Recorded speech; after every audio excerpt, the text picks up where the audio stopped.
It's the Agribusiness Report. I'm Tony St. James. We're joined today by Alexa Combelic, who's with the American Soybean Association. So good to see you. Good to see you. Thanks. Okay, Director of Government Affairs, American Soybean Association. So when we say government affairs, anybody within kind of the DC area knows what that means, but not everybody does. What's that mean?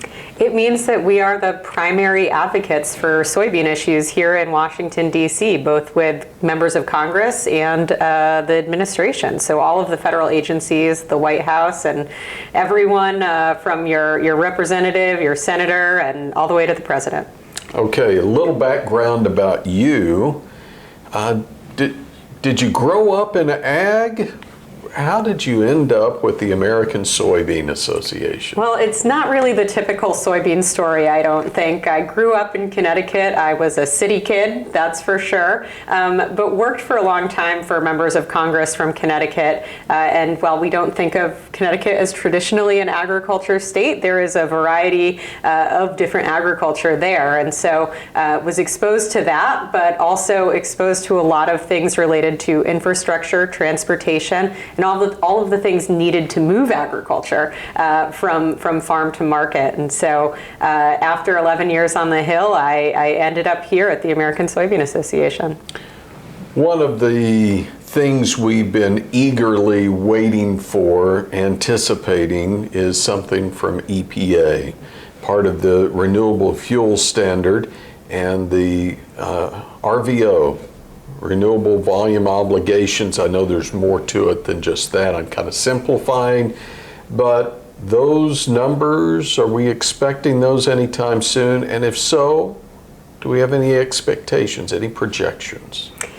Well, I think it's always a big mystery what we're going to see in a final rule, but certainly it's been a long wait. We saw the draft rule for the 2023 to 2025 volume years from the EPA back in December, and this is setting the volumes for renewable fuels through the next several years, right? And so it will sort of dictate where the market is going. We thought we were going to see that rule on Wednesday, June 14th, and that was not the case. We got a 1-week delay, and so we are eagerly awaiting what's going to be in that final rule. I will say that draft rule had very, very low increases in volumes for biomass-based diesel and advanced biofuels, which was really disappointing to ASA and to others in this space. It was about 10% of what the Energy Information Administration anticipates the demand to be over the next 3 years. And so after 2 years where EPA set the highest volumes ever in 2021 and 2022, we sort of thought this was going in the same direction, and were surprised when those volumes were so low. So we provided them with all of the information that we had, whether that was information about planting and yields and increased crush capacity and all of the things that the industry is investing in.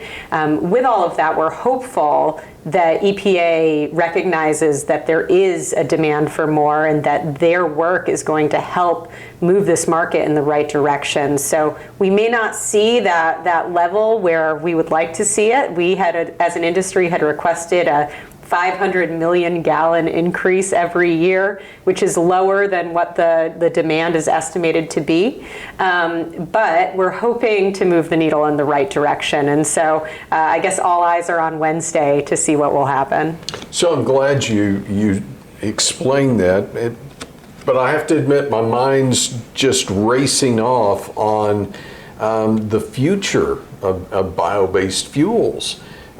There seems to be a buzz in other areas of the administration. Is that positive for the industry? You know, I think it is, and that was one of the reasons we thought we would see higher volumes. You have the president who issued the Sustainable Aviation Fuel, or SAF, Grand Challenge to work to decarbonize the aviation sector. That's something that the biodiesel and other renewable fuels industries are extremely interested in. It is certainly going to be, the fuel for the future in airlines. I don't think we're going to see battery-powered airplanes anytime soon. But additionally, we see that there's going to be a huge increase in demand for locomotives, for heavy-duty trucks, for other things. And, with that, we're also seeing the administration looking not only at new markets for these fuels, but new ways to get those fuels to market. The last two administrations have worked hard with the Higher Blends Infrastructure Incentive Program, which is housed over at the USDA. And that program provides grants to different entities that are looking to distribute biofuels in a way to get them to consumers faster. Here in the DMV area, the DC, Maryland, Virginia area, the farmers out here who are growing soybeans would love to be using biodiesel as much as their counterparts in the Midwest on their farms to sort of have that full circle sustainability story of soybeans. And it's really difficult to get it out here. Depending on where you are, it might be nearly impossible for someone to find biodiesel available for sale within a 20-mile radius of them. So programs like this help get that infrastructure out here, and every time grants are released, they are eaten up right away. There's not a dollar left, and so we know this program is working. We know that it's highly desirable, and we're looking forward to seeing that continue. Okay, so I'm also kind of wondering, and we've seen some changes come down from the administration on basically incentives to improve fuel efficiency. But when we start talking about really some heavy equipment here, and for some reason the number 3 comes, and now I can't, the third tier, now, help me out here, but these large vehicles, is the administration working on some numbers for those as well? They are, and so we are currently working through the rulemaking process of the EPA's heavy-duty Phase 3 rule. You have that 3, right? 3. And this is the third iteration of emissions rules for heavy-duty vehicles. So these are the tractor trailers that we see on the highways all the time. And the first 2 sets of these rules have already been finalized, and they were setting sort of a tiered-down approach of emissions reductions over the next several years for new model years of cabs for trucks.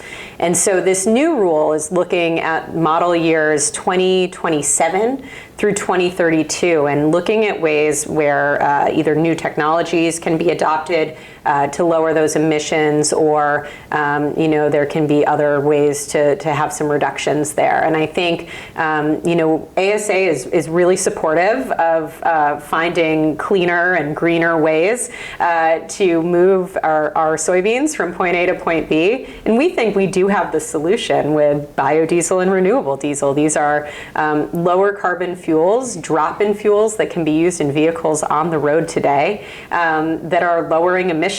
Biodiesel, a 20% blend of biodiesel can reduce carbon emissions pretty significantly compared to traditional petroleum diesel in trucks today. And so we want to make sure that message is heard loud and clear. Over at the EPA, we don't want to see a transition to technologies that fully remove that internal combustion engine. We think there will be a slow adoption rate of that. We think that there's going to be a little less trust in that in rural areas where you don't have the charging infrastructure for electric. We don't really know what a hydrogen vehicle might be like or something like that. So we do have a tried and true technology that works today, and we just want to make sure that the administration is aware of that as they're considering how aggressively they're going to be lowering those emissions standards. And so there's a couple of different alternatives that they've proposed. One would lead to approximately a 25% electric vehicle heavy-duty truck fleet by 2032 in the new make of trucks. Another one would be all the way up at about 35 or 36%. So if they're going to do anything, we hope they scale it up slower, give folks time to adopt. But we think that we have the solution today to lower those emissions. And In addition to that, I'll just share that trucks are expensive. New trucks are expensive. And new technology is probably even more expensive, and it's heavier. So when you think about hauling soybeans, we're not just thinking about the fuel that's moving them, but we're thinking about the weight of that truck and how many trips they're going to have to take and how long it's going to take to charge it up. And we want to make sure that our farmers have the most efficient, most cost-effective way to move those beans to market. I think almost every soybean spends at least 20 miles in a truck. So it matters to everyone, and certainly for some more than others, but it's going to be extremely important how this rule turns out for us. Now, earlier you mentioned something being housed over at USDA, and that really gets us thinking about the Farm Bill and 12 titles within that Farm Bill. One of them's an energy title. Are you watching that? I am, and yeah, I think it's some of the lesser known programs within the Farm Bill, but the energy title is certainly one of great importance to the biofuels industry and to ASA. And so there's a number of programs we're watching there, and in fact, the USDA program I mentioned is currently not a Farm Bill program, and we would love to see it become one. It's already funded. We just want it to have a home so it has a long-term future. And so one of our goals is to get that program included in the energy title of the Farm Bill. That's, again, the Higher Blends Infrastructure Incentive Program.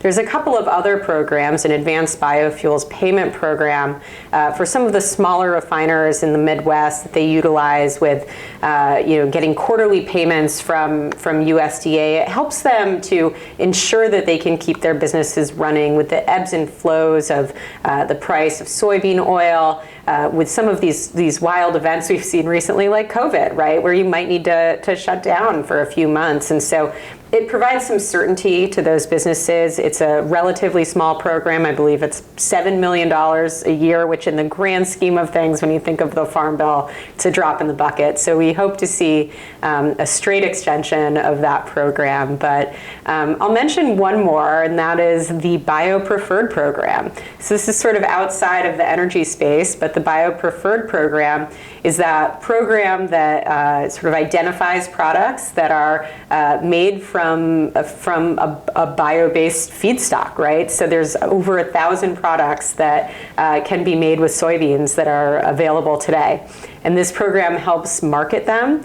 It helps incentivize the government to procure those products over maybe some traditional products that are using non-bio feedstocks to produce.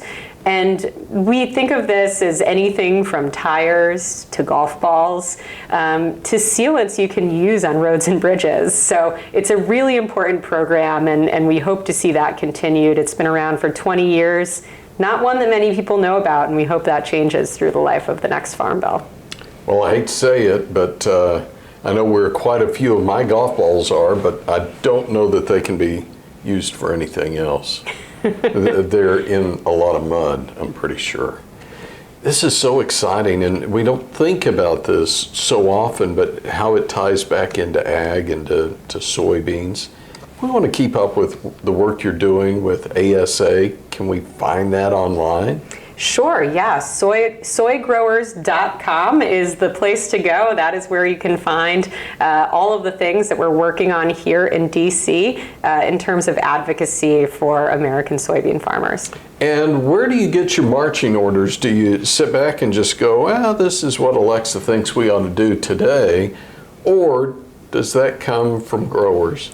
Our work is 100% farmer driven. We go to them with everything that we think about endorsing or signing on to, or any work that we're doing. We go and we ask our farmers on our board of directors, what do they think? And that is how we move forward with policy here. It's a great way to work and a great way to know that you're doing the right thing for American farmers. Alexa, great to see you. Thanks for your time, for the work you're doing. Great, thank you. Alexa Combelic is the Director of Government Affairs with the American Soybean Association, ASA, in Washington, D.C. I'm Tony St. James, and this is the Agribusiness Report.